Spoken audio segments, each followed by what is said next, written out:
break that you mentioned quality of education, right? Very important. However, how would you do that specifically?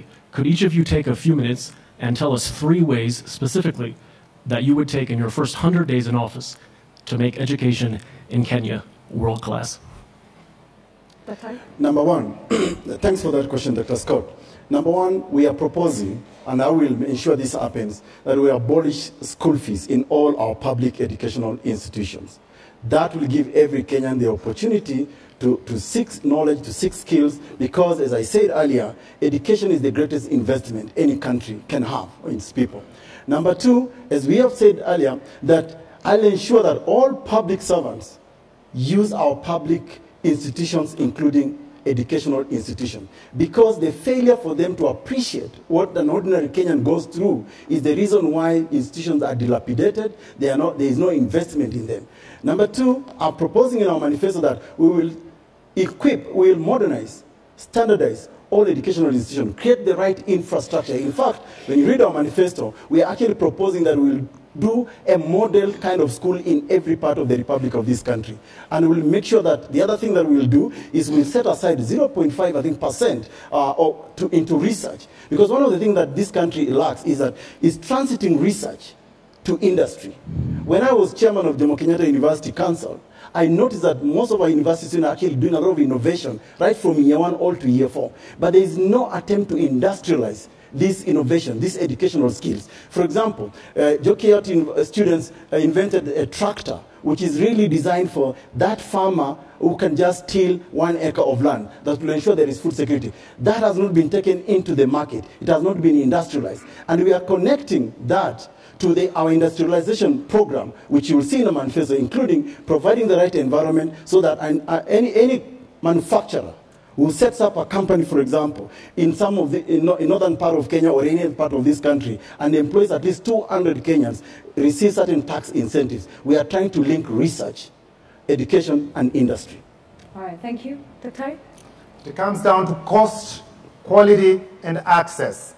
When it comes to access, I am proposing that we build CRCs. Education does not have to think, we don't have to think of universities only, because a small group of people are in universities. They are also doing well too. I'm not discounting them. I'm a university dean. But there is another education that is supposed to be bigger that affects most communities. We will build CRCs, or community resource centers. If you just want to be a carpenter, you'll be told which school you go to, how much it costs, and what semester it starts, and even where it is located. In fact, where you get that kind of jobs.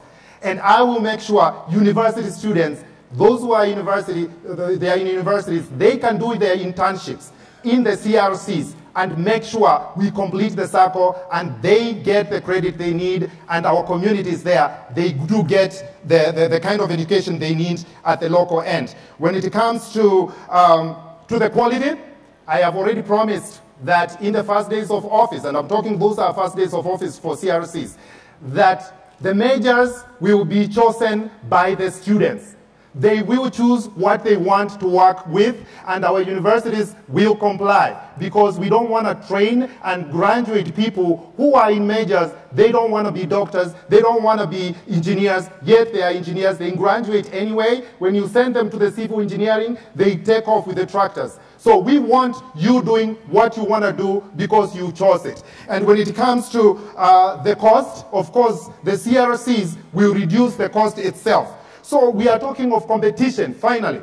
Our students will compete. We are about 97th out of 118 countries that have been taken out, or they have been assessed. In terms of actually the kind of the skills that we have. So we are low on skills, and I'll make sure we rise up competition, KICC, every day, every weekend. Thank you, Dr. Kaluyu. Professor? This is a good one. I like it from the USIU guy. What are we going to do for quality education? Number one, transform pedagogy. I have made this case very strongly in my blog, profmichaelwainaina.com. I have said it is not sufficient in this country to be changing curriculum every 30 years, because that is not helpful. The problem is not the curriculum. The problem is the pedagogy, the art and science of teaching and learning. If we do not transform pedagogy, even if we got a curriculum from heaven, it is not going to help us. And I did that article when they said that they are removing the 844. And I told them, guys, the problem is not the 844 system. The problem is how we are teaching. We need to fix that. So number one, transform pedagogy. Number two, modernize the teaching profession.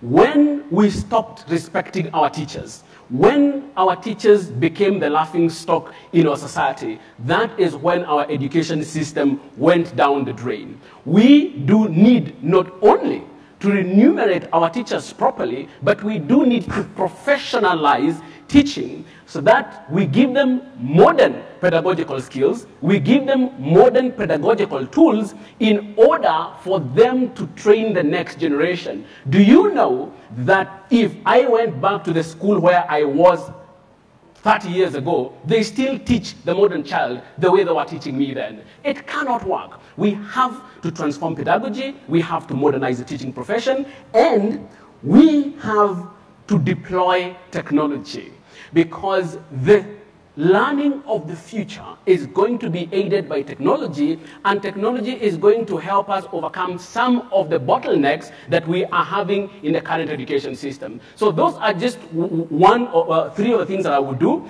But finally, this is very important, Yvonne, you'll give me 1 minute. No, I will is not, that please. we Your need, time is up, sir. Okay, I'll squeeze it somewhere else. Your time is